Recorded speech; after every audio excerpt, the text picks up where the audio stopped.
There we go. We're live, Are you mate. doing your? Are you doing your YouTube thing? Yeah, mate. I just started it now, literally. Okay. So Hello, good evening, and welcome to the Virtual Racers Club, the Pitstop, where we talk about everything sim racing and real racing with myself, Thingamajig, and my beautiful co-host, Skydecker. oh well, thank you.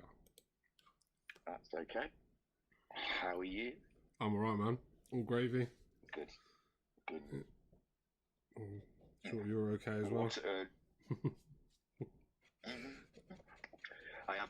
I've just wolfed down a pasta bake, so Oh, nice. there might be some windy pops, but I think I'm all right. That's okay. Seems to be our Wednesday thing is quick and easy to cook, so Oh, there right. isn't like I had to fit in what if Marvel what ifs as well. Okay. So, Is that and any I good? still haven't posted the. I like them. I'm not going to say, oh yeah, they're awesome, but yeah, they're all right. Okay. They're not as good as the films, obviously, but they're entertaining enough. Mm. I liked the last week's one. It was a bit of a deep one, Doctor Strange, but this week was zombies. So when aren't zombies good? Okay. Fair do. Aye. But yeah, they're all right. I'm looking forward to the Star Wars ones. I reckon they're going to animate some of the Star Wars. I saw a trailer and it looks awesome. Yeah. But I think it's going to be in Japanese, so I don't know. I'm with subtitles. I can't keep up with them. How the fuck's that? What? Why on earth would you anime Star Wars? Yeah, it's like right back though. It's not like recent Star Wars. It's like the beginnings of the Jedi and stuff like that. It's like it's more samurai than it is Jedi, but their lightsabers is Yeah, samurai. so they'll theme it around like Japanese culture and stuff like that. Which Yeah, it looks a lot like that. In I the suppose it is a little bit funky in the way it's like part of it's like the Western frontier sort of vibes, and then it's got like the bits and pieces of the Buddhist culture and the samurai culture and stuff like that with the Jedis and whatnot. So yeah, okay, might work. Yeah. The trailers look quite cool. But, they always make the trailers look good. I'll probably watch one and say, "Oh." They'll probably but the thing they do with trailers is they always put the best bits in them. Well, it's all the sword fights in there. Yeah. So you're like, yay! But I bet you have to watch like 30 minutes and then get 2 minutes of a sword fight at the end. Yeah, exactly. Anyway, we crack on. We should do our week in view, shouldn't we? Yeah. So far this week, the VGT round last Thursday. Wow, Digital Blasphemy back on form again. Although, I mean, Shiren was looking good in that first race. Yeah. But someone gave him a little knock in the first chicane. But not taking anything away from Digital Blasphemy, it could have still been his race. You don't know, he might have come back in that one. Yeah, I mean, he had a commanding pace, that's for sure. That's for definite. Pole, both fastest laps and both wins. Can't really get much better than that. And one thing it definitely did for him is throw his hat squarely into the ring for championship. After the four-way battle, it's going to be exciting tomorrow. It's going to be exciting. How are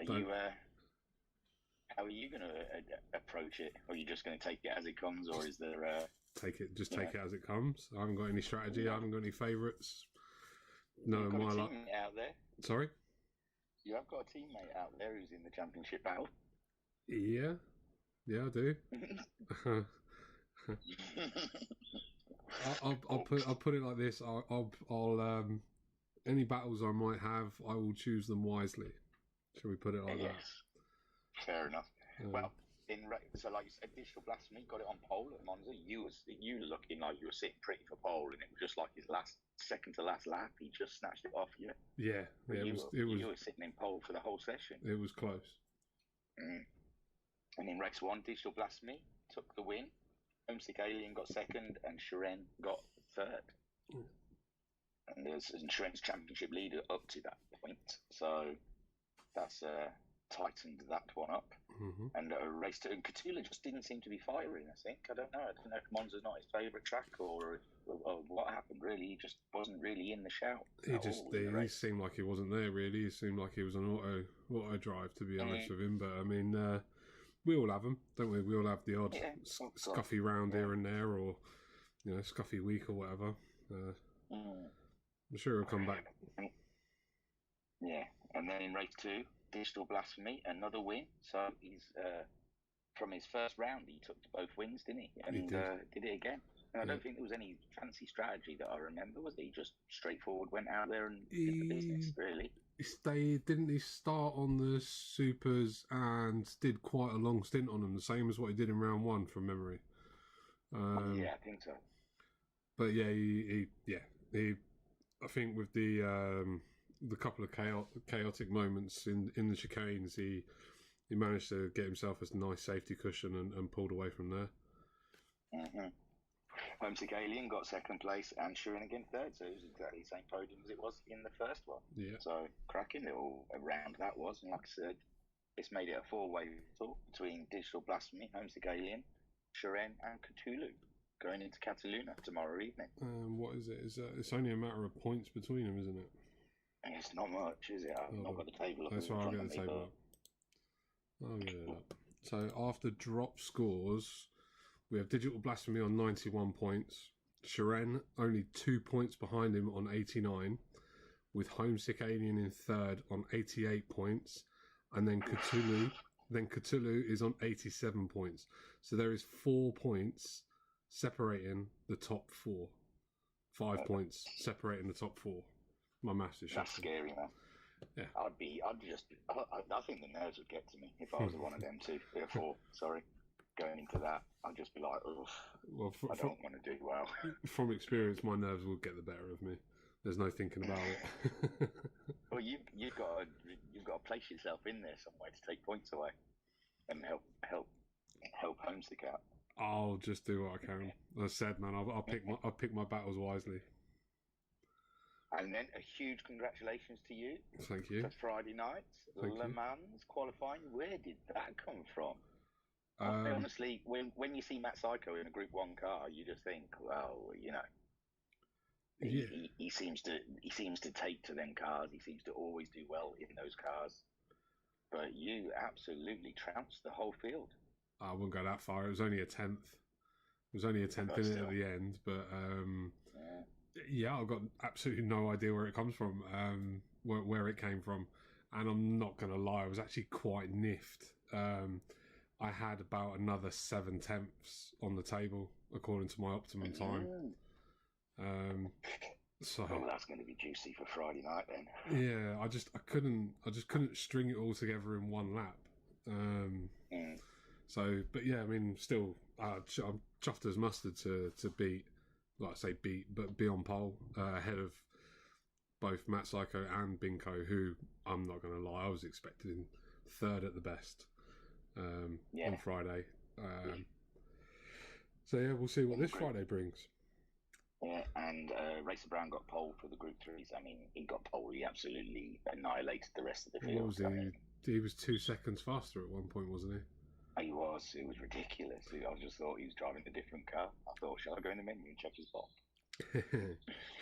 Admittedly, though, I said it the other week that the Ford GT is a top end car, and as you were so elaborately showcasing with your how can I put this, your opinion of Le Mans, a lot of it's flat out top end racing, and the 458 just doesn't have it. No. And I know there was a discussion about.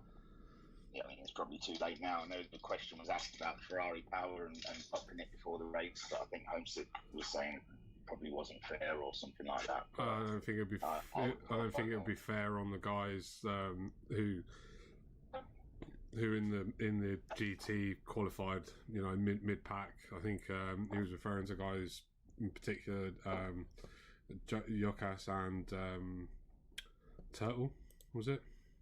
Yes, I think so. Yeah. Yokas and Turtle. And to be fair, there were some decent times from those two. So it'd be unfair to stand around and go, oh yeah, no, we need to drop the GT40 and stuff like that. Just we know for next time, don't we? That's all. Yeah, that's it. It's all a learning curve, isn't it? It's all. I'm sure there'll still be plenty of racing. Yeah. Still interesting stuff. That's one to look forward to. 2.5 hours of you, Psycho, and Binko going at each other. Yeah. And the other guys, but and the other guys, and the rest. Yeah, and the rest of them. It'd just be continuation of the Le Mans race from HPEC, wouldn't it? Really, let's face it. But yeah, I think the struggle on Friday is going to be fuel for me personally. Trying to make a decent strategy. I've been racking my brain. I've done some testing last week whilst I was off with fuel. I think the struggle for me was going to be working out a decent rounded strategy that works and making it work. So we'll see. Fair. It's interesting. It's going to be very nice. Yeah.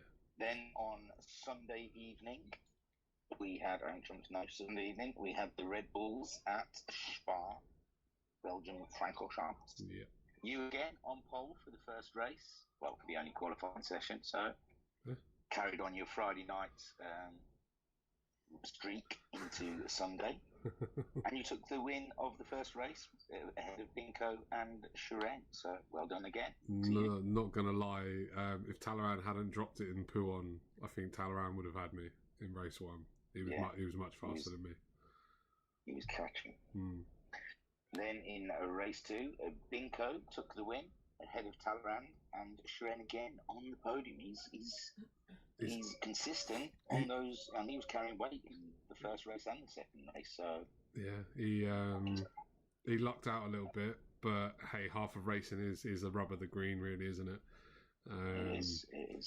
So fair play to him. But yeah, he's like you said. I think you said it live on the stream as well. He's a regular podium sitter.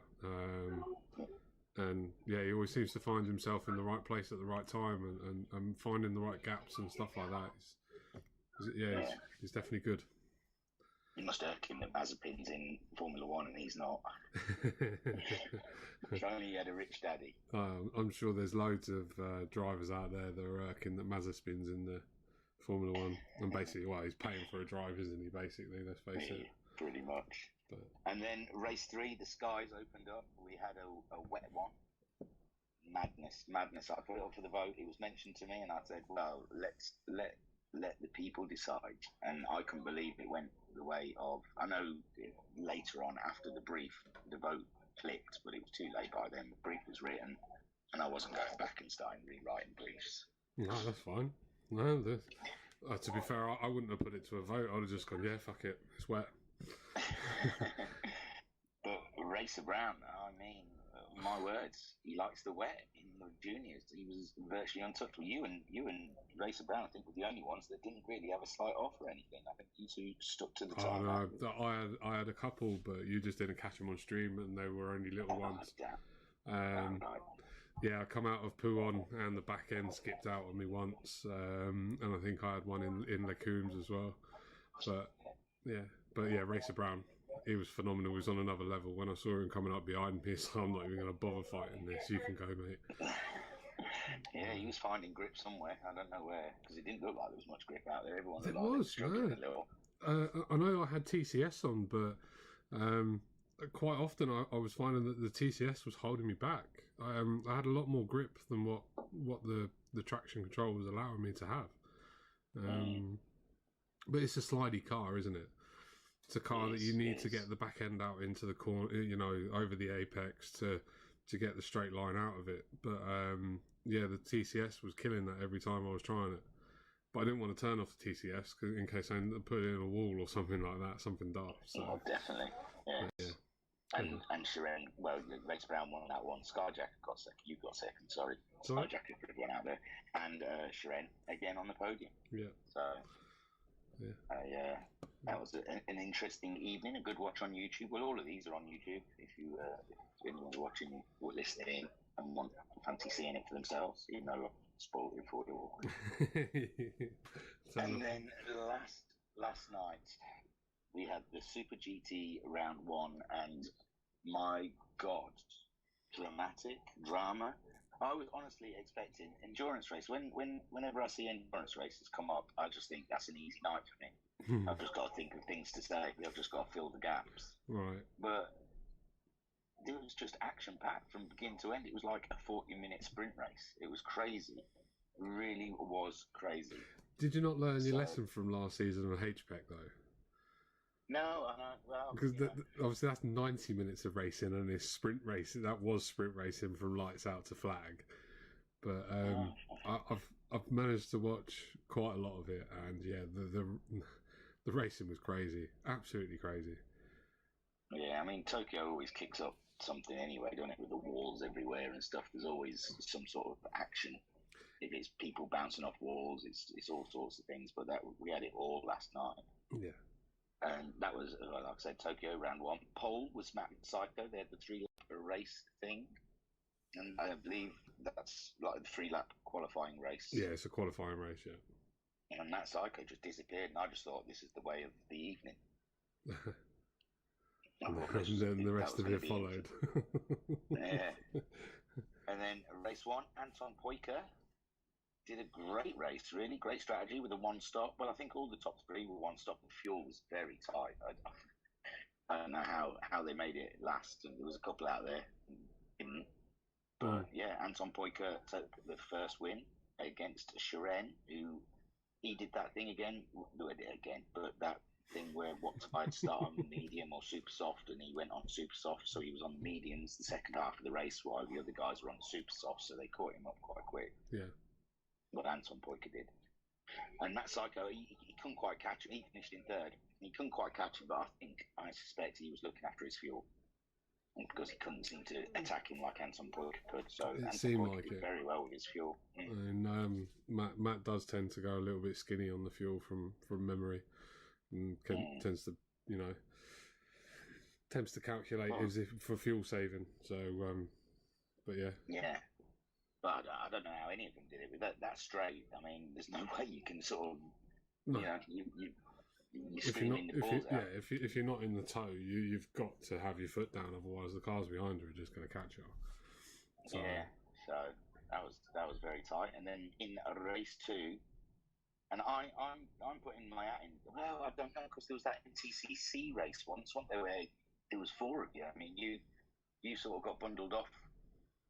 Was it the first round of the last MTCC? Yeah, the first round of the last MTCC we had. It was like you, Casper, Talleyrand, and someone else all coming around the final corner together and stuff like that. Yeah. And that was a very close finish, but this was an extremely close finish.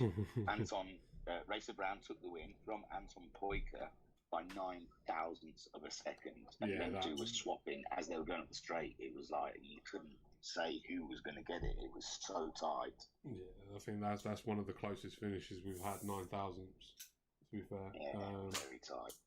But that's what that track promotes. If you get a good run out of the last corner, you can easily get alongside someone. I mean, it was cracking. And Matt Psycho got the 3rd podium, but it's pending the stewards, because obviously I think he didn't realise the tyre. Yeah, the tyre rule. 5 laps on the tyres. Yeah. So it's all there in black and white, though. Reading the rules, isn't it? It's all there in black and white. It is. It is. Right. And that was our week, and obviously we're looking forward to the race tomorrow, the VGT at Catalunya, and see who's going to be our VGT Season 2 champion. Racer Brown was VGT 1, wasn't he, champ? Yeah, Racer Brown was, yeah. But stole it. As much as I'm cheering on for, as much as I'm cheering on for Homesick, like to see Shiren or Digital Blasphemy just add a new name to the roster, to the Drop Hall of Champions. It is nice to see new guys come in and get the wins. So, yeah, I'm going to try and be neutral, because I'm the commentator and I have to be neutral. So I'm going very neutral to it all. I mean, yeah. So that's... I'm stuck, really, because obviously I'm really good friends with Cthulhu. Me and Cthulhu have been racing together for a long, long time and have a decent rapport. Homesick's, an extended teammate. So I'm torn, but I would like to see Shiren or Digital Blasphemy take the crown for this season, personally. But Cthulhu's, he's had a championship. He won the Max 5s, didn't he? Cthulhu's got a few. Yeah, Cthulhu's got 2 WRXCs. He's got a Max 5. Oh yeah, of course. Yeah. And I believe 1 or 2 others as well. So it's not his turn. Not his turn. Well, yeah, one of those turns should have been my turn, but hey, I killed myself. So Yeah, VGT, Oh yeah, the WRX. Mario Cthulhu. I don't know if it's easier to do this on the website or on here. It's a little bit easier to see on the website. Yeah, so he's got WRX Season 2 and Season 3. And he definitely has a Max 5 season, I know that much. Yeah. Similar to Homesick. Homesick's got a Max 5, he's got a WRX. Yeah, but Homesick's got a load of Le Mans, he's got MTC, he's got GT4. Oh, crimey. Yeah, Homesick's got a lot. Yeah. So, yeah, that's going to be absolutely cracking. And then into real life racing, there's been lots of announcements. Do you think Alfa Romeo dicked Mercedes? In what way? Making an announcement midweek. It's like Mercedes have been the one that's like, we're not announcing anything. We're not announcing anything. We're not announcing anything. And then suddenly on a Wednesday, which isn't even a race weekend or anything, Alfa Romeo make a big announcement, and it's kind of like forced Mercedes into an announcement. Mercedes thought they were going to be the ones to make the big announcement, and then just out of the blue. Let's face it, though, man. It's been the worst kept secret in Formula One for years, hasn't it? Oh God, yeah. I mean, Jesus. I mean, obviously Horner knew about Albon going to Williams because that's been announced today. Yeah, I saw on Facebook. But that's obviously because that's been on the cards for months as well. Yeah, so I saw a video of Horner going and congratulating Russell on getting his drive at Mercedes in an interview with Jenson Button, and Russell was like, oh, blah, blah, blah, and he was just reacted so not well. He didn't style that out at all. He was like, congratulate me for what? I don't know what you're talking about. Was that last weekend, wasn't it? It was, after qualifying, I think. There was an interview with Jenson. He was sat with Jenson Button, George Russell was, and Horner just sort of butted in and said, congratulations on your drive for Mercedes next season. And he's like, congratulations for what? I don't know what you're talking about. Yeah, well, they all try and play it cagey, don't they? But no, it's a rumour mill, man. The F1 paddock, they're all. No, it's like living. Well, it's like living in a small village because they all know each other. They all know each other's business, and stuff like that. They all know exactly what's going on. So Alpha probably pulled one on Mercedes, but it was always going to come out, and we've all known for months, haven't we? Really? Yeah, it was happening, but it's so.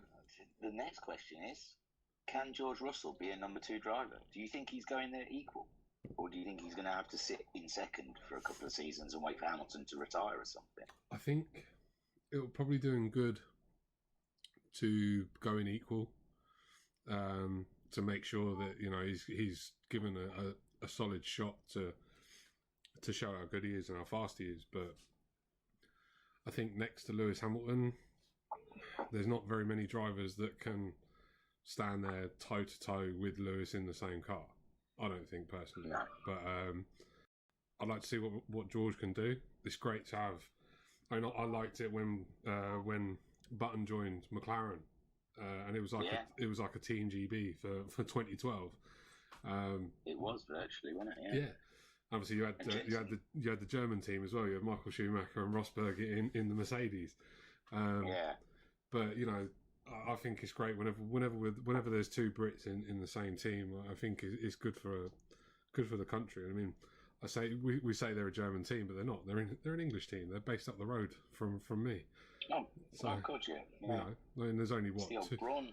There's the old Braun factory. Yeah, Toyota. Honda. That was the. Honda? Well, I think it started as Tyrrell, wasn't it? It's Tyrrell like originally. That. I think BAR or whatever they were bought it off Tyrrell. But the thing is, most Formula One teams are English. There's only 3 that aren't based in the UK. So no, that's the old AlphaTauri. AlphaTauri, Sauber, and Ferrari. Yeah. Yes. So. But yeah, yes, that's going to be an interesting lineup. I don't know. Hopefully, they'll have equal status.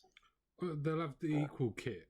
I think that's one thing that Mercedes have always done, and I don't think that they've ever really played team orders until it's been where the championship is decided. If you get me. So like now, like at the weekend with them stopping Bottas from getting the fastest lap.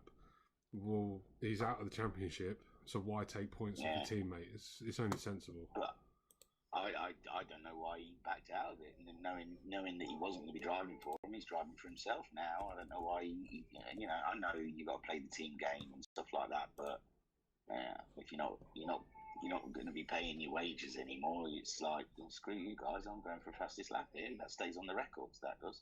Yeah, but you got to remember as well, though. Formula One's a team sport. One thing teams don't like is players being rogues.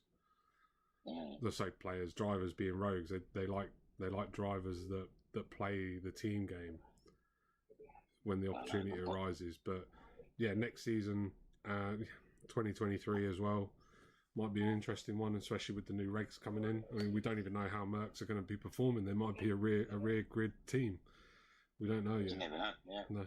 I mean, that engine should still be okay, but it's one to. But like you say, it's a big unknown, isn't it? Yeah, I mean, the thing with the engine though is that they're all catching up. Yeah, definitely. And in a lot of cases, overtaking Mercedes engines. I mean, look at Honda. A couple of years ago, Honda were a GP2 engine. Now look at them. They're championship fighting engine. Even though obviously, is it next year that Honda become Red Bull engines? Or Red Bull make their own? I'm guessing. I know Honda said they're pulling out, so I'm assuming that Red Bull are going to take over the development. But I mean, Honda's pulled out before, and it became Mugen Honda. So, and Mugen ran it. Well, yeah, but even was it Renault? Yeah, Renault was Taguil, wasn't it? But I mean, I think a team like Red Bull need to do what Ferrari and Mercedes do, and build their own engine.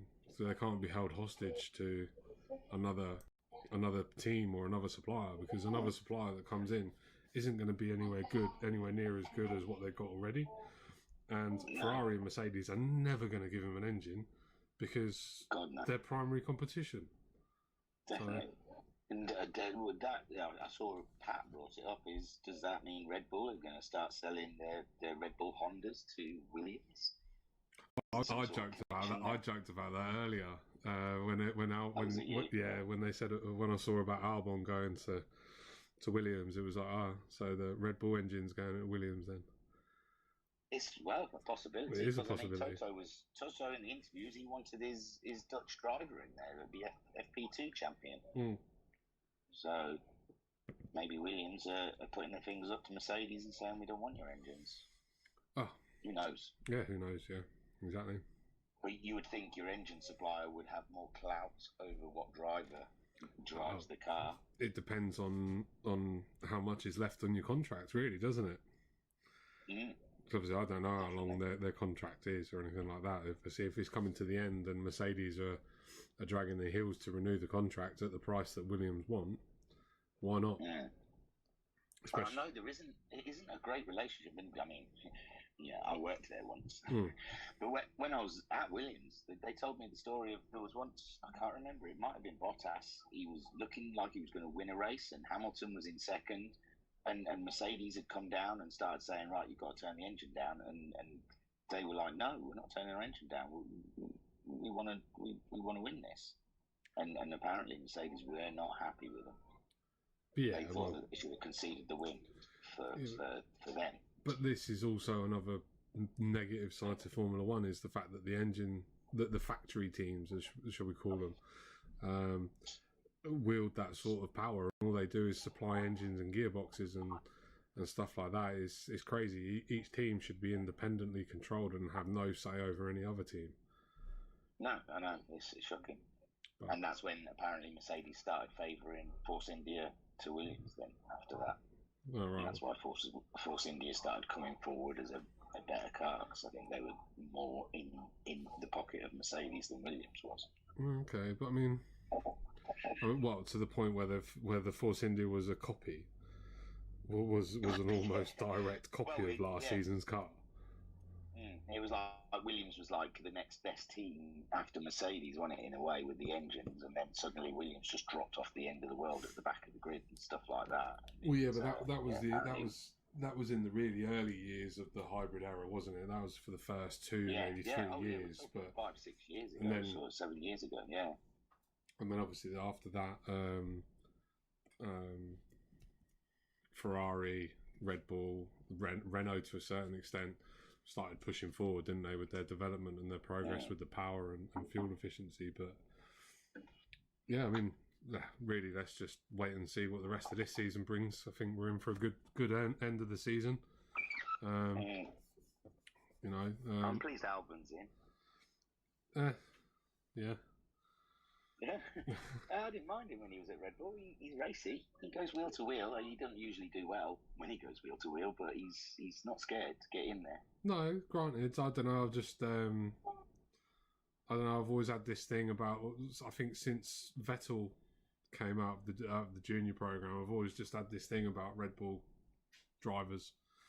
Just they've never really.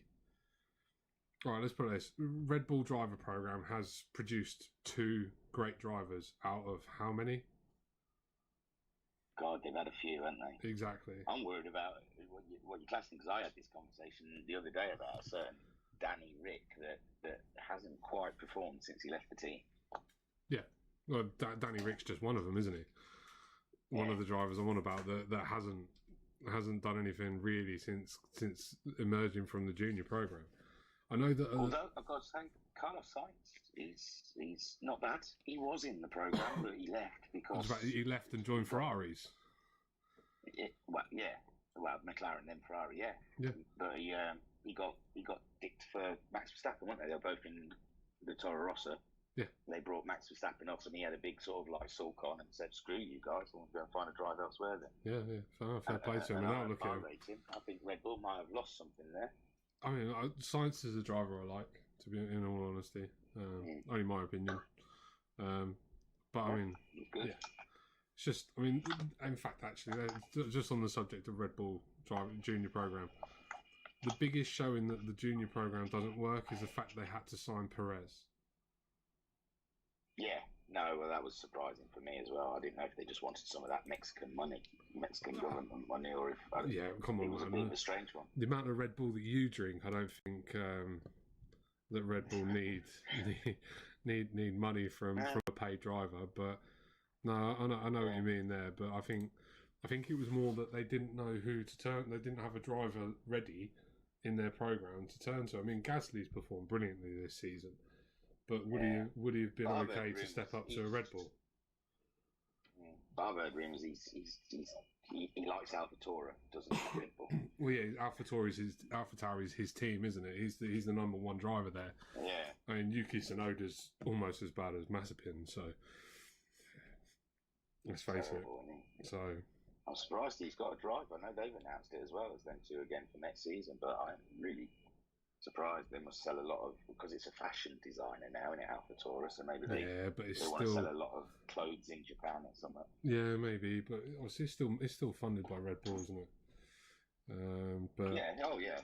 But yeah, I was surprised at that. To be honest, I was surprised that Dr. Helmut McDeath didn't axe him, but we'll see. Apparently he's not happy with him. They've pulled him in the office a fair few times, I think, to tell him stop going across the track limits. Yeah, because he's been penalised quite a few times, especially in quali for track limits, isn't he? But yeah, he can't stay in the white lines. I dread to think what he's like in the dailies. He must. I was just about to say, imagine his penalties on the GT Sport dailies. You will serve 12 seconds for repeatedly driving outside the white lines. You'll serve it at the next yellow and black chevrons. Yeah, but. Well, it's definitely going to be a good end to the season. So, yeah, I'm very interested in how it's going to all turn out, and for next season, like how Russell's going to take to the Mercedes camp. Yep. Being number one driver for the last 3 years, and now he's not going to be number one, but he's even Stevens until at least 3 or 4 races in, and then it'll be decided where he sits in that team. But I would like to see him try to go toe to toe, especially in quali, because obviously his Saturday performance is pretty solid. He You know, I mean, always. stuff Bottas that one time he was in there. I know he had a puncture and stuff, but Oh yes, exactly, exactly. so that. he's at least as good as Hamilton. He's done the same as what Hamilton's done in that team. But to see them two up against each other is very exciting. I've got to say. Yeah, I can't wait. Let's get the rest of the season over first, man. We've got plenty of rounds left of this season. Oh, screw this season. Yeah. Well, I mean, to be fair though, this season. Well, I'll say this season. They've only this season should have been the new cars anyway, shouldn't it? Obviously because of the COVID, yeah. But yeah, I mean, it's definitely going to be interesting for 2022, and I can't wait. To you guys out there, I am keeping an eye out if anyone puts Me too. No, everyone's That's just happy listening to us waffle on about Formula One. They're probably disagreeing with the pair of us until so I don't want to go up there. Yeah. So, we because we're strict tonight. We're finishing at 9. We both agreed. Yeah. Can't keep waffling on all the night long. One of that and my I've got parental duties to attend to from 9 o'clock onwards. Yeah, I've got a dad joke for you. When he gets in the car, if you want, and he puts his seatbelt on, you can turn around to him and say, "I used to really struggle with seatbelts, but then one day it just clicked." He'll actually probably find that hilarious. To be fair. Yeah, so that one's for you. It's not mine. I keep hearing it on the radio. It's been in an advert for some sort of hybrid car that they're selling that's got a computer that talks to you and it asks them to tell them a joke. And they said, I used to really struggle with seatbelts, but one day it clicked. Right. What radio station do you listen to then? Oh, God, it's LBC. I can't listen to it all day though because it depresses me. But yeah, it's the one where they just talk and have people phoning in. I like to know what's going on in the world. Fair enough. I like to depress myself about how we're going to get taxed to poverty. Yeah, well, with a Conservative government. But yeah, let's not talk about politics. That's boring shit, that is. Yeah, I listen to podcasts in between and listen to some music as well. It's just every now and then I dip in. There's one or two of the DJs I don't mind, or the people who host the shows. Right, okay. And I think it's good practice for this. Yeah, I suppose, yeah. Let's see how they do it. Yeah. So now, shall we touch upon rules and regulations? If you want to. I think it's probably an appropriate day to do it, following the day we've had. Oh my word! Shall we talk about what we are calling the RF incident? RF gate. Yeah. Why not, man? You know me. I'm always for open and honesty, because I know that a lot of the guys in the audience here and probably listening don't take part in that league, so it's probably worth clarifying a couple of points. Shall we put it like that? Okay. So in race 2, last night there was a red flag incident and you know, as it is normal, 3 people called RF, as the rules state they can do, and the race gets restarted. Then I think on the second restart, and I've got to say, I think it was only 2 RFs. I don't think no RF stands. It's the rules state you call RF. There's no think about it. There was only 2 calls for RF. Yes. And you know, waiting half a lap, 3/4 of a lap, and then going, oh, are we not doing an RF? Which is what happened. Does not count under any circumstance. You know, yes, the rule is, or you know, the wording of the rule is 3 calls for RF or something similar to that in the chat, and the host will call a restart, reset the grid, and start it again. Whether they choose a rolling or a standing start is host discretion, that part. But the rest of it is staple. We've never done it with 2 calls, with 1 call.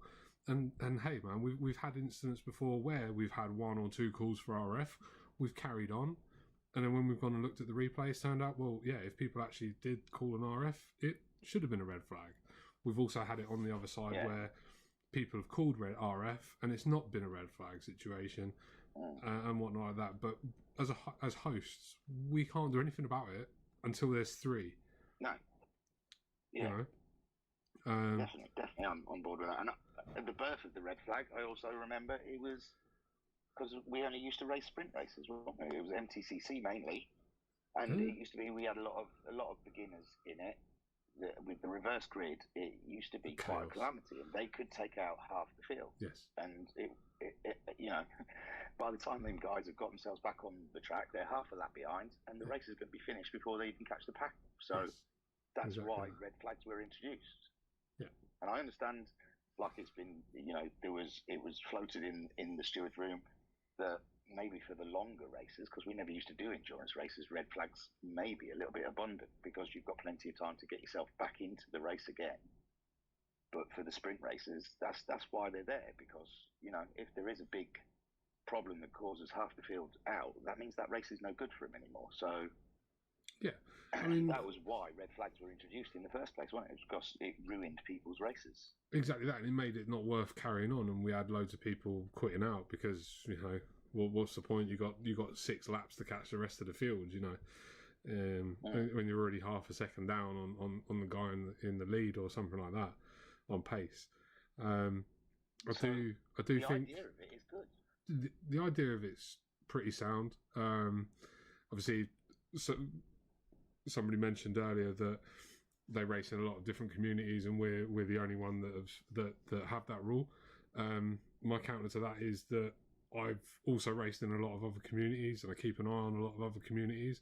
There's a lot that we do in VRC that isn't repeated anywhere else in GTS anyway, and that's what we want. We don't want to be another group in the crowd. We want to be completely different and unique, and in some way pioneers maybe, because a lot of other groups have full course yellows where they get so many people type FCY in the chat, and then the leader is effectively acts as a safety car, and then they all bunch up, and then they start again. So there's not really that much difference in what we do, except we just stop the race, reset everything, and start again. Yes, yeah. But yeah, I think the incident last night, I was doing the commentary, and I would have noticed 3 RFs. I would have probably typed it myself if the race hadn't been. But I must say, I'm not up to the rules, because I remember when we were all discussing the RF rule, and I did think it was only 1 RF per race. I didn't know we could do it. Again, we've never.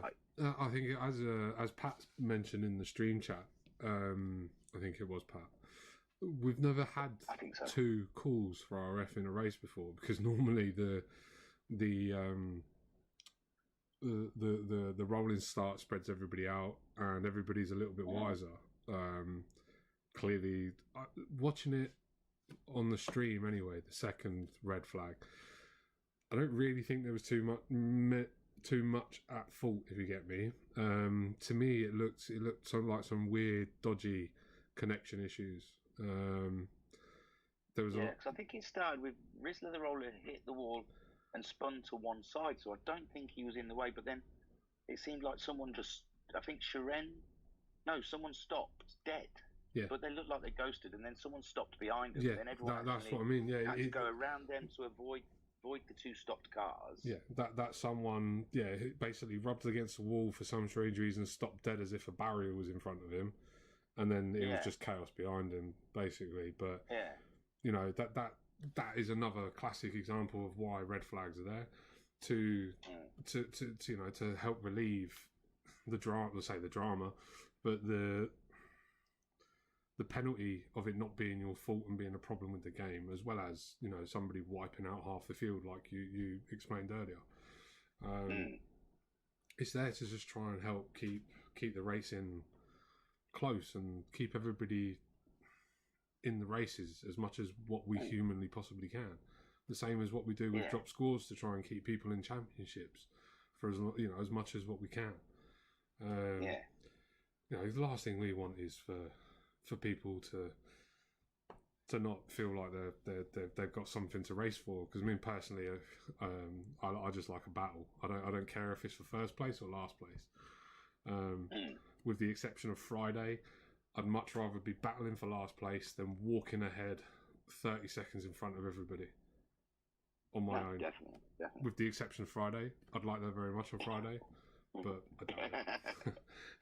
You've got Binko and Matt Psycho breathing down your neck. I know that's not going to happen. I'm going to look at the grids. Because I keep just saying them two because I just remember that's the top three. Is it? I know Daz.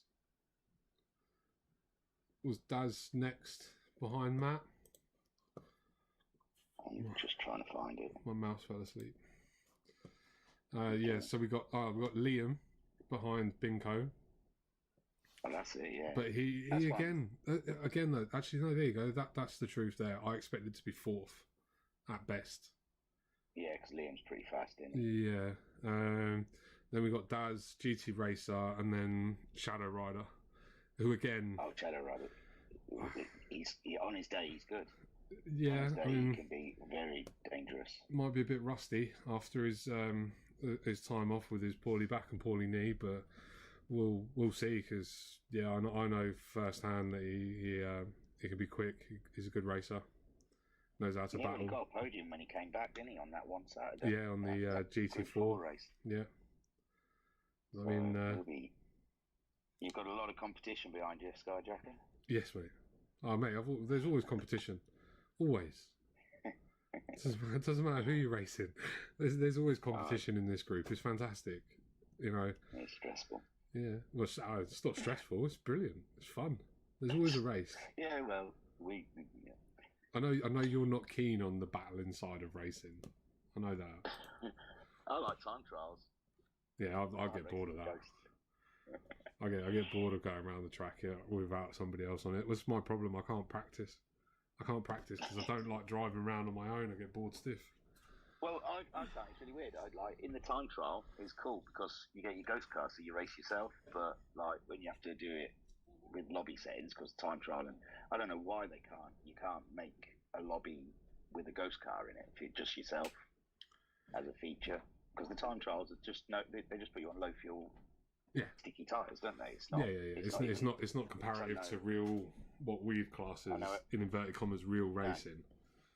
I know Electric fell to that when he practiced for Spa, and then when he got into the lobby, he was like, "Well, I'm 2 seconds slower than what I was doing," and it's like, it's the time trial. He dropped me a message afterwards asking if I can actually tell him why time trial's not the same as in a lobby and why your pace is so different.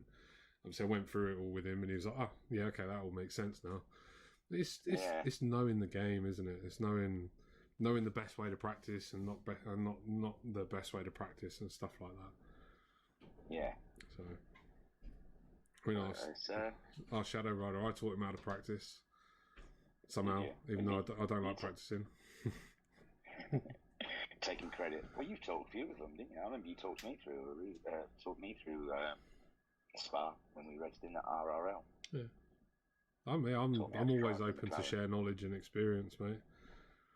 So, anybody's got any questions. The man's pole sitter. I'm sure I won't be in pole after the first corner. Oh, look at you playing it down. Playing it down. Keeping real, man. Keeping real. After watching Matt Psycho and Binko rip ahead of me in HPEC and quite regular in other race series, I'm just being realistic. Nice. What are you doing now? Are you washing your hands or something before you have something to eat? Am I doing what? What are you doing? I just walked through the door. I've got one of those fly things. Okay. You're clacking. Yeah. It sounded like you were washing your hands or something. No, I just walked through. We've got one of them nets in the back door where it's got magnets, so when you walk through it sticks back together. Okay. Fair enough. Wow, I can't believe we've not had a single hand up. No one wants to chat. Oh, Gusty's in. Binko. Binko. Oh, yeah, this is always good for a laugh. Isn't it? He's going to tell you how much he's going to trounce you.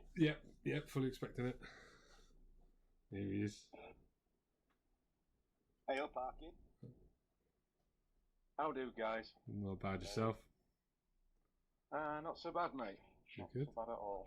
Enjoying the peace. Why weren't you in pole on Friday? It's quite a good question, actually. I think that the time that Skyjacker put in, I could have sworn I heard a very large bang hit the floor and realised it was my jaw. And I realised I ain't going to match that. It was good, wasn't it? Even looking back at it, it's like I can't even make up a 10th. That is the best that I'm going to get. And I think it was shortly afterwards I set up just a little lobby for myself and jumped into the Mercedes and just tried it for myself, and I'm nowhere near it. I'm thinking, like he put rockets in the back of that thing or something and just gone, see you boys!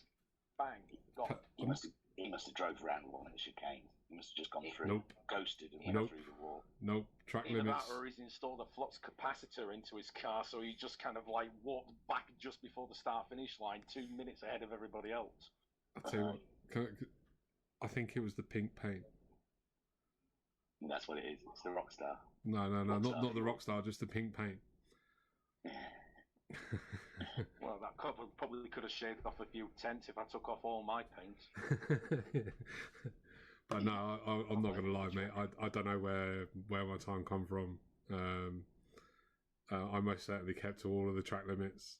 You know, if I cut a corner, then I'd have bought the lap and stuff like that. So yeah. No, I was only fair. jesting. I think come to think of it, I think even if I broke track limits, I don't think I'm going to make up that form of time. It wasn't that far though, was it? It's not like you're talking seconds. You're talking tenths.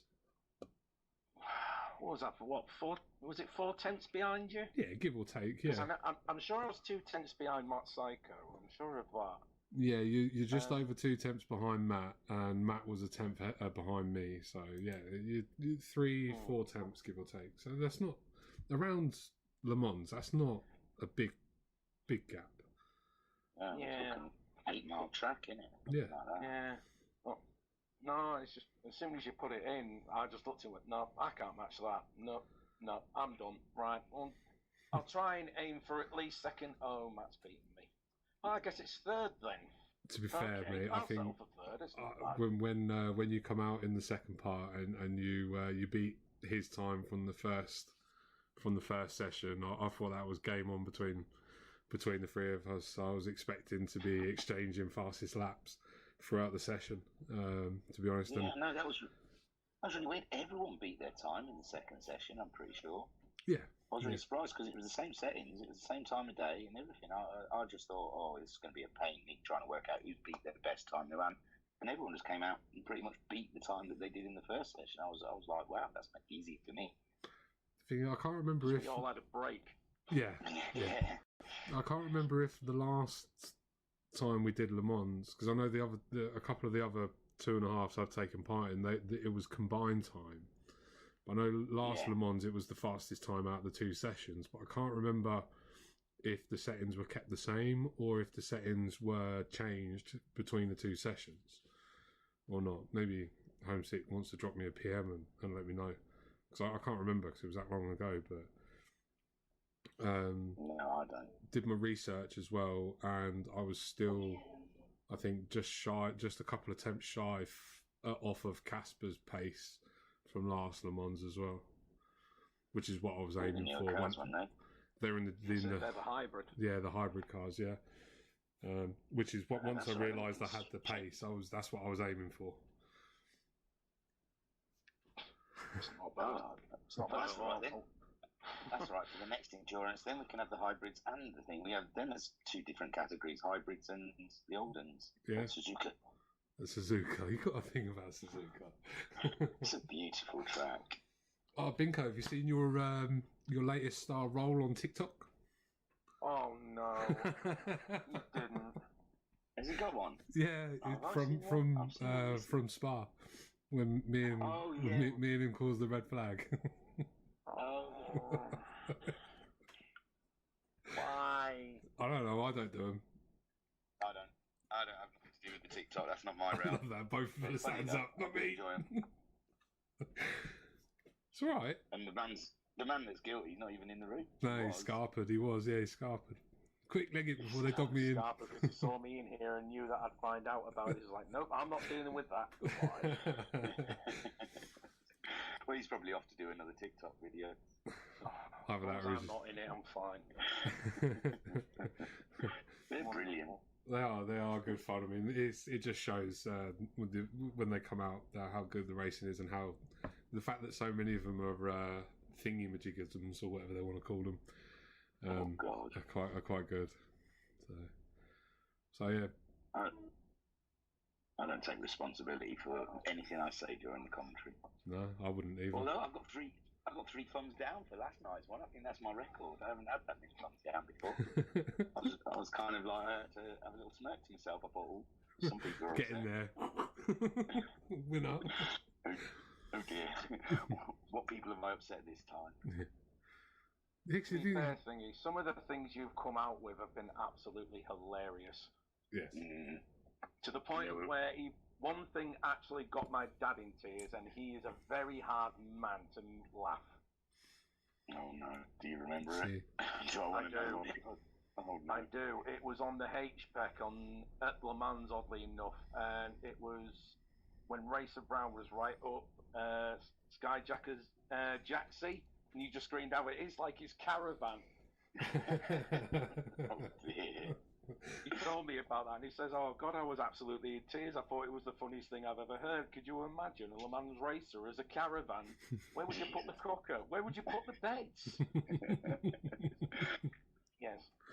Yeah, but in honesty, I don't come up with any of them. I write them down. On the change of subject, I'm kind of not looking forward to Le Mans on Friday. What? You should be getting buzzed about it. I am.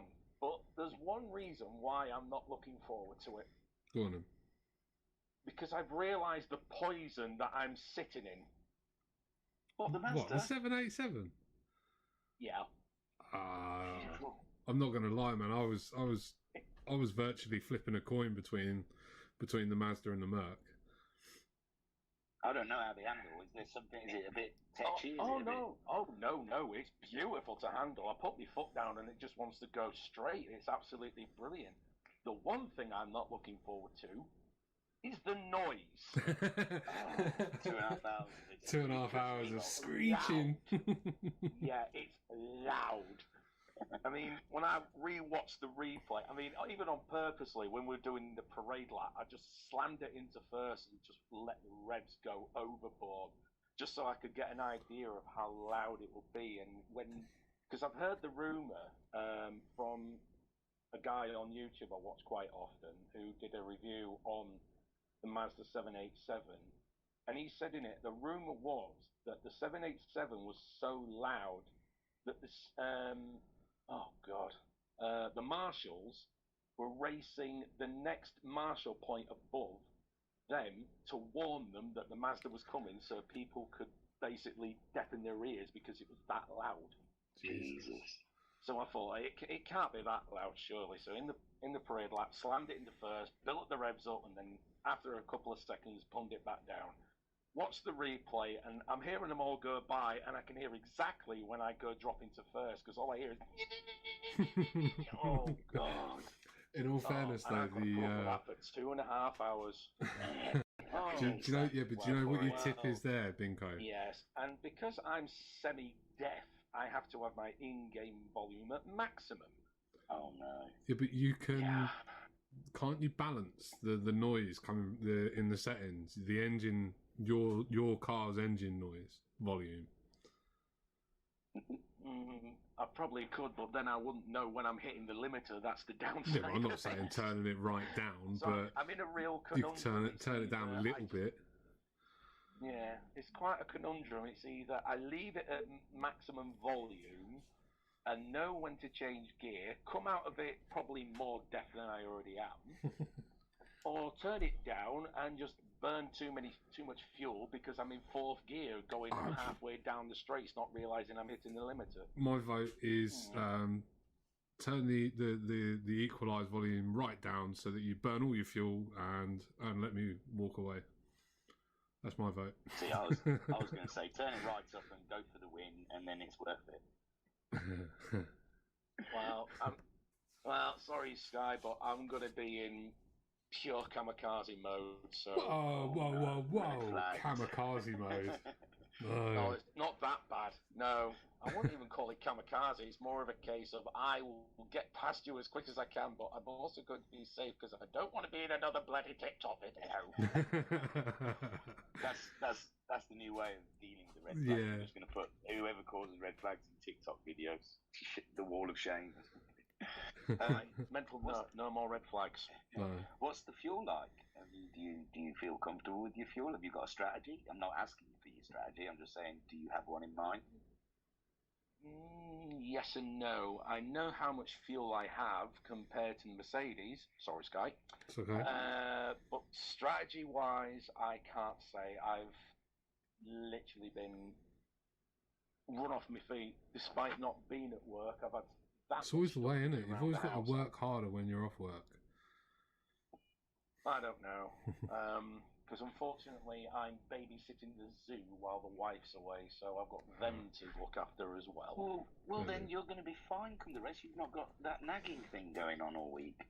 No, I'm not saying that I'm just wife's in general, not yours. I don't know. Oh, no, she leaves me in peace.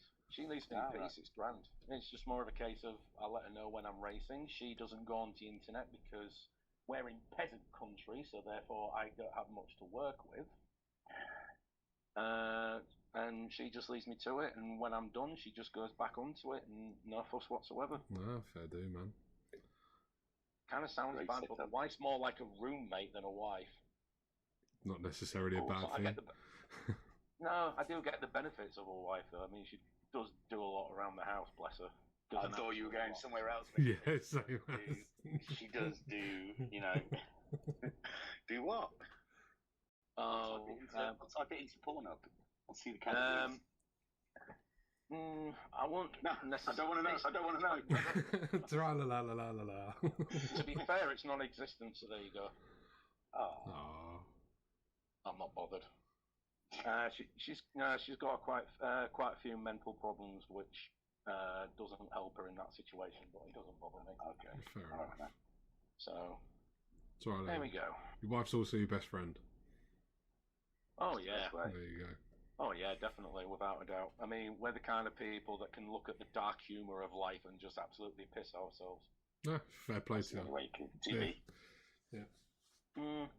Yeah, I jumped one.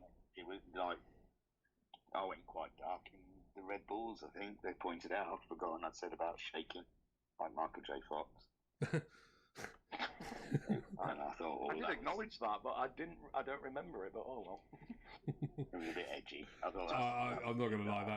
That did have me chuckling. That humour, I'm the worst person to turn to. I'm the worst person. Some of the things that I come out with that I think is hilarious could probably actually get me in a seriously a lot amount of trouble. You'll be perfect for our next commentator then. Next commentator. It would be, but I probably won't be there very long because I can imagine it's this. Yes, we're here at round 2, and unfortunately, my co-commentator could not be here today. Unfortunately, he's serving time for foul-mouthing. I don't even know what that is. Have you listened? Have you ever watched all of Thingamajig's broadcasts? Near enough, yeah. He's alienated us from quite a few communities out there with some of the things that come out of his mouth. Which, hey man, we love you. Mean to. No, I know. Always end with peace and love. Yeah, but mate, we love you. You're funny as hell, and yeah, we don't try and govern you in any way, shape, or form. So. Well, what I'll do is I'll have to send you the worst one privately because it is bad. I mean, when you think bad, you think, how bad can it be? Put it this way, at the rate I'm going, there is a very special place reserved to me in hell. I like to call it a throne. A throne. right next to the big man. Oh, no. Instead of the big man. It's my underling. Yeah. The problem is when I gracefully leave this earth, I'm going to go down there, I'm going to walk into that room, tell him to get off my seat, slap his ass, and demand the passcode for the Wi-Fi. Hey! Awesome. Brilliant. Well, I look forward to racing you on Friday, Binko. Yes. It's going to be a good one. I'll be listening for you, Binko. Listen. Well, you'll probably hear me before you see me, so you'll probably know where I am. It's just like, right, let's just listen for that noise. There he is. He's halfway around the circuit. He's currently, I don't know any of the corners. Somebody name me a corner. Mulsanne. Mulsanne Straight. That'll do. Yep, he's on the Mulsanne Straight. He's definitely there. I can hear him. I think. Oh, look, now he's braking for the first chicane. But I'm not 100% sure. Although I'm not looking forward to after it because I'm pretty damn sure that the wife's going to come up to me. Oh, how was your race? What? How was your race? What? I can't hear you. Hey. Oh my! Just nod and agree. Yes. Yes. I don't know what I'm agreeing to, but yes. Of course, I'll look after the ferries for another week. Oh no, they're only mine till Sunday. I think she gets back actually. So. Hey, we saw your award though. It was a fairly good haul. A fairly good haul, admittingly. Considering we're not really a high-end breeder, which we're quite pleased of the results that we got. So good stuff. The little gits though, I don't advise them. So do you have foxes coming into your garden or not? No, because I've had a fox issue. Yes, I'm well aware. Foxes wise, I'm not 100% sure how populated they are down here, but they can't get to the ferrets anyway, because if you imagine, they're inside a rabbit hutch, which is inside a summer house, which is heavily locked, because they're escape artists and like to get out. So yeah, I'd imagine a ferret could go up against a fox anyway. Oh, it would have a hard time, but unfortunately the fox would win. No, really? Yeah, because how a lot of... Oh, go on. No, I just always imagine foxes are a bit wussy, they just go for something they can easily have. Apparently they don't even bother cats because they're a bit scared of them. That was what I read once when I was reading stuff, and I was like, they won't even really go for a cat unless the cat's, asleep or wounded or something. Unfortunately, our lot won't stand much chance because they're non-workers, so they have no idea what aggression is. It's like they see our hands, and I can't say they don't bite them. They do, but it's not very hard to the point of where they draw blood, which is a common misconception with them, because they all say, oh, ferrets, oh, yeah, they bite, like they did with, what's his name, on that show a long time ago. I've forgotten his name. It was on a talk show, and used to do Children in Need. Terry? That's him. Yeah.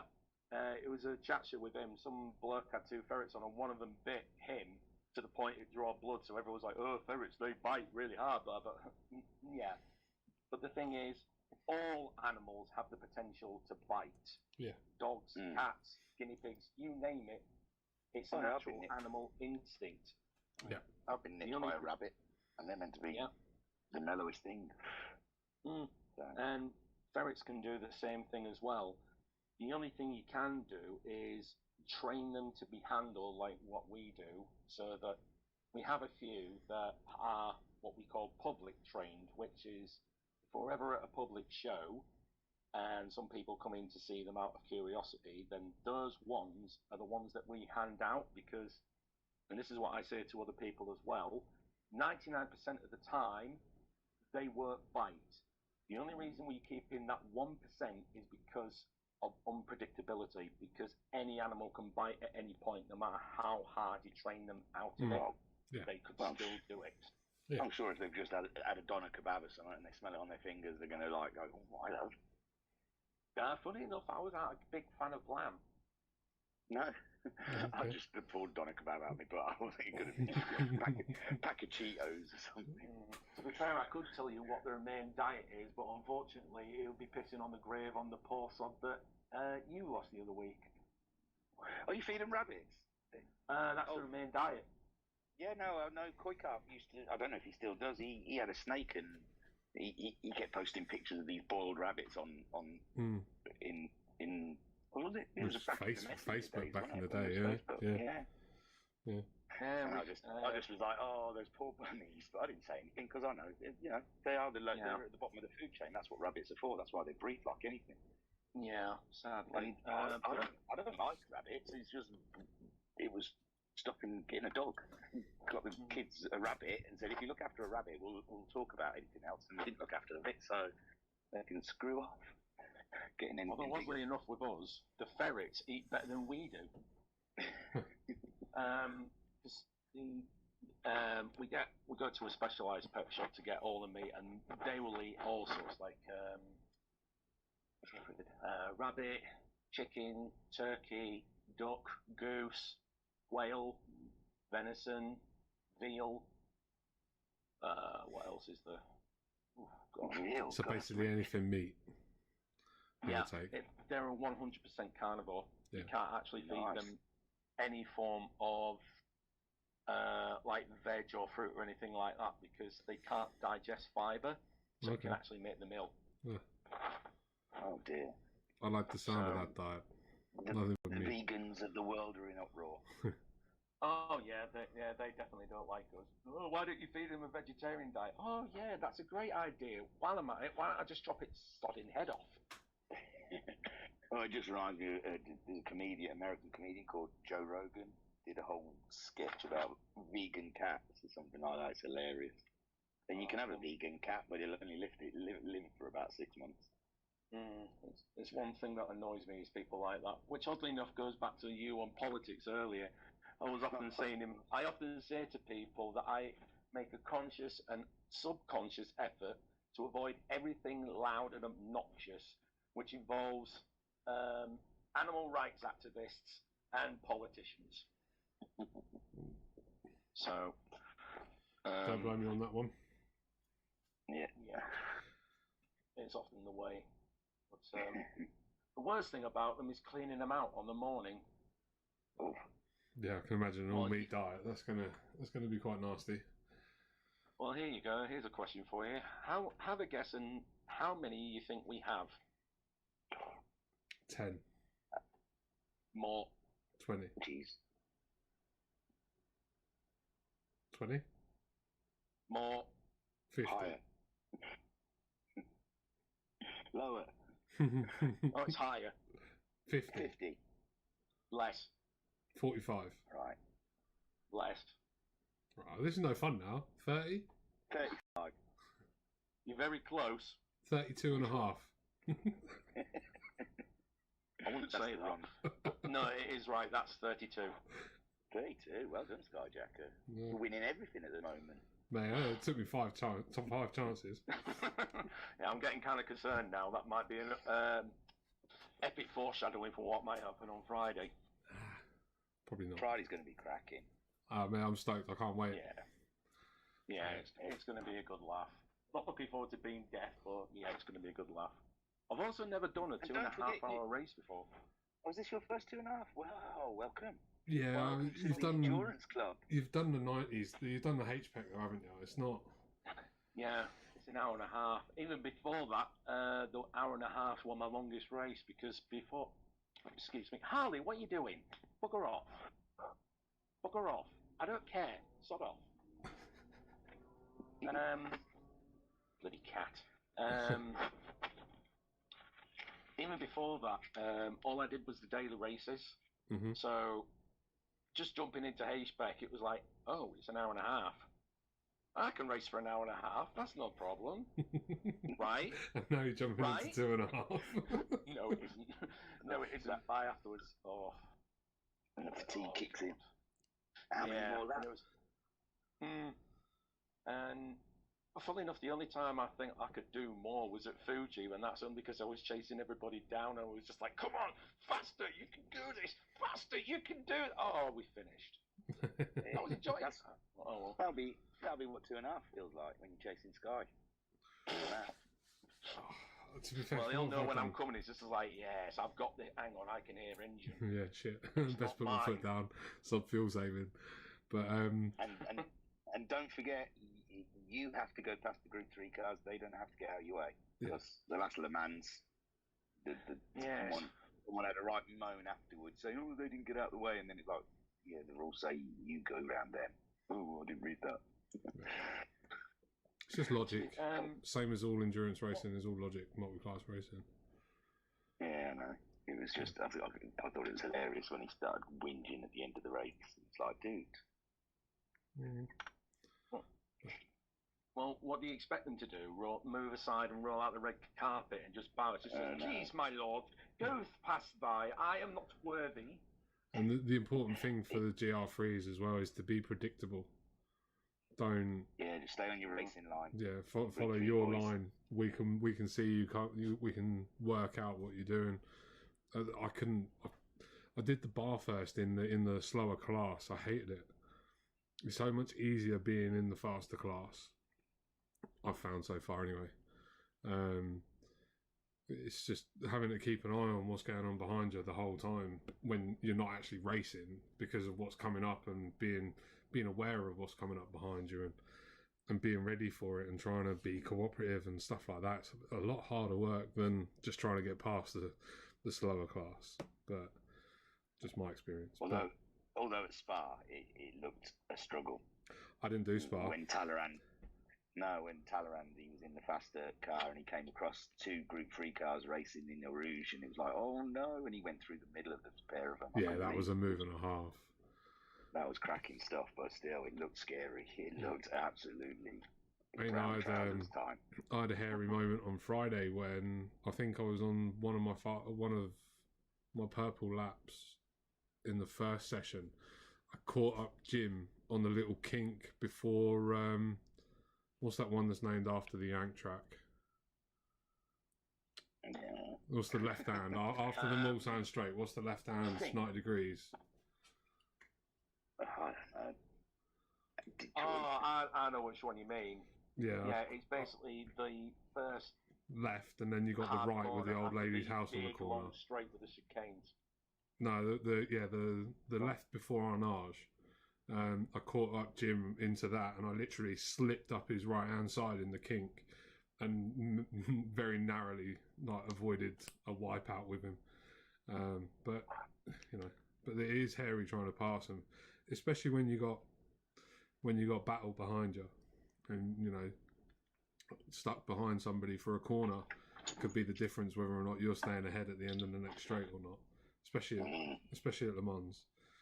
But everyone's appetites are whetted now. This is going to be a corker. I mean, we've still got the Mazdas to get through. You're going to be shagged as well, Skyjacker. You've got to race that and then straight Friday night race 2.5 hours. My word. Yeah, but I did that last week. Yeah, no, well, 2.5 hours different from 2 30-minute sessions, but yeah. Yeah, I know. We'll see. But for me, the worst part of the 2.5s is the last half an hour.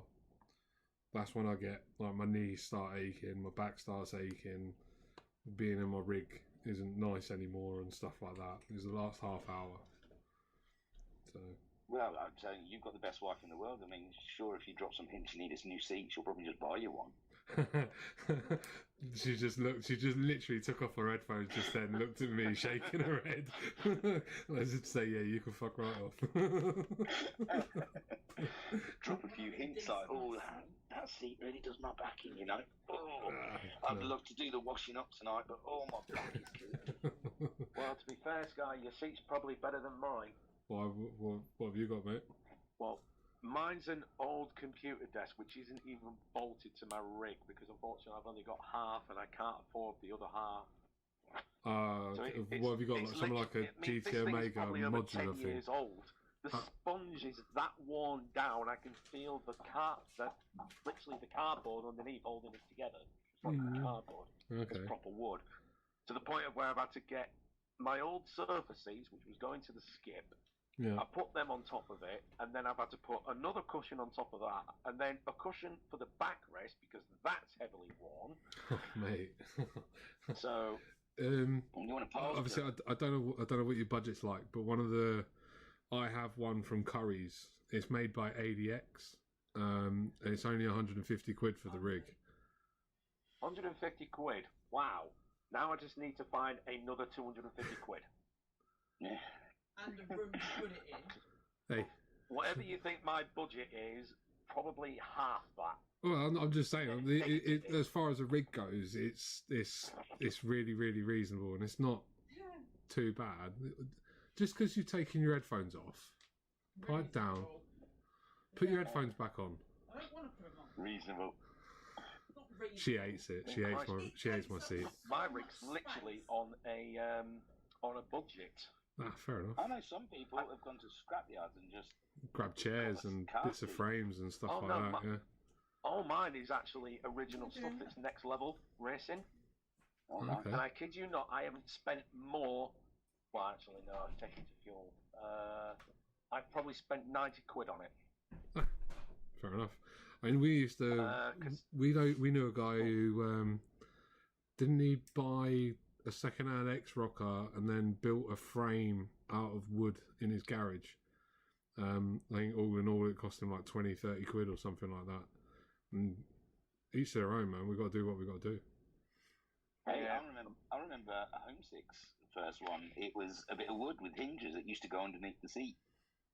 Really? Yeah. You used to have to hold the wheel in place. It wasn't fixed. It used to move backwards and forwards. Oh, wow.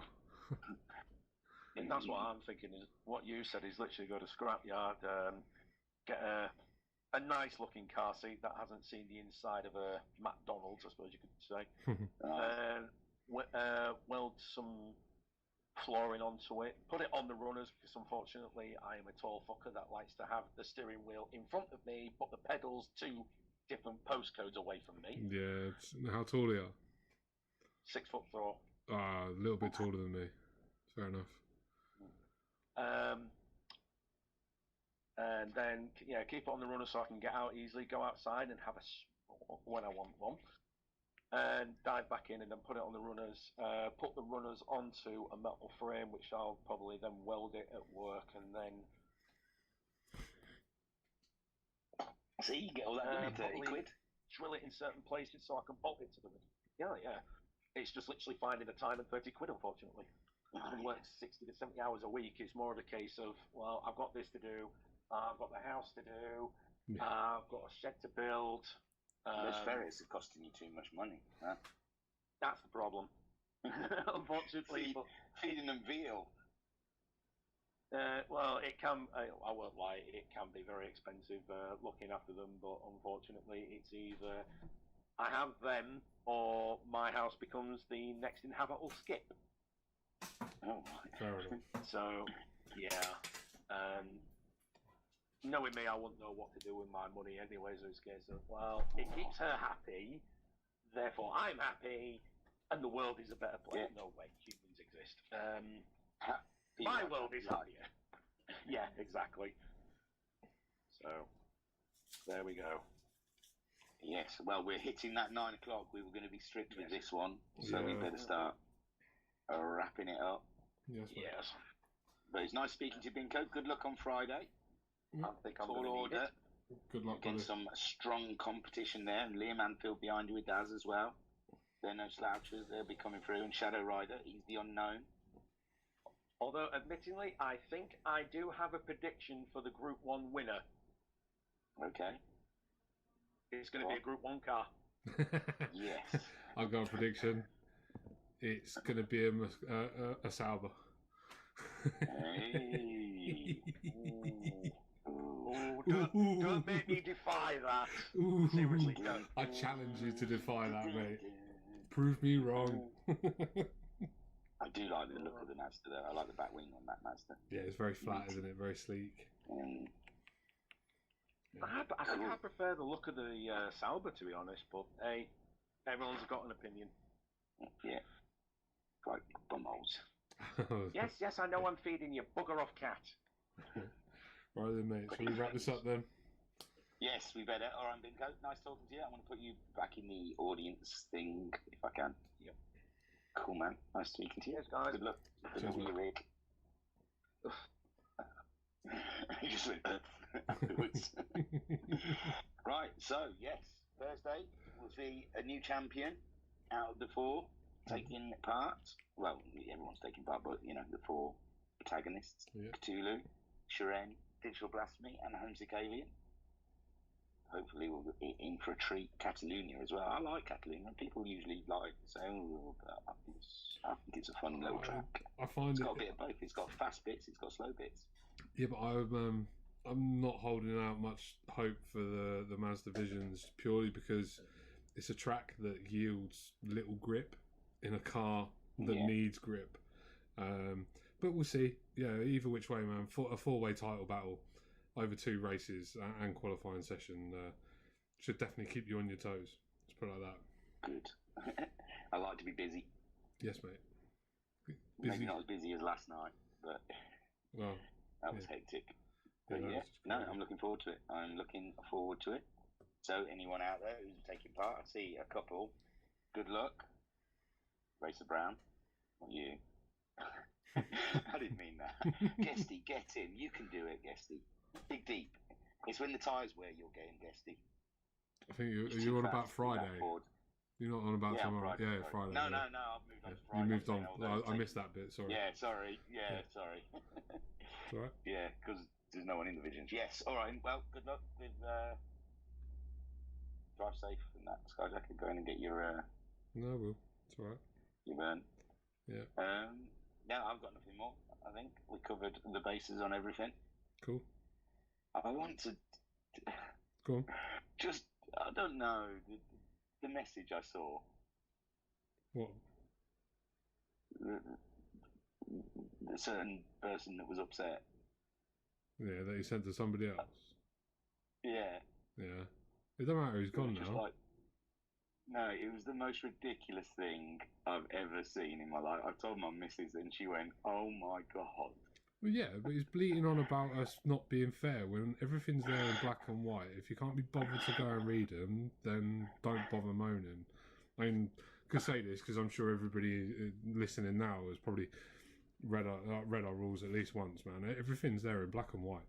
We stick to them just as much as we ask you guys to stick to them. How much fairer can we say? I know. The guy was just petty, and he seemed to have a chip on his shoulder from day one. Anger issues, though. Yeah, but I don't know. It was just the let's exchange it.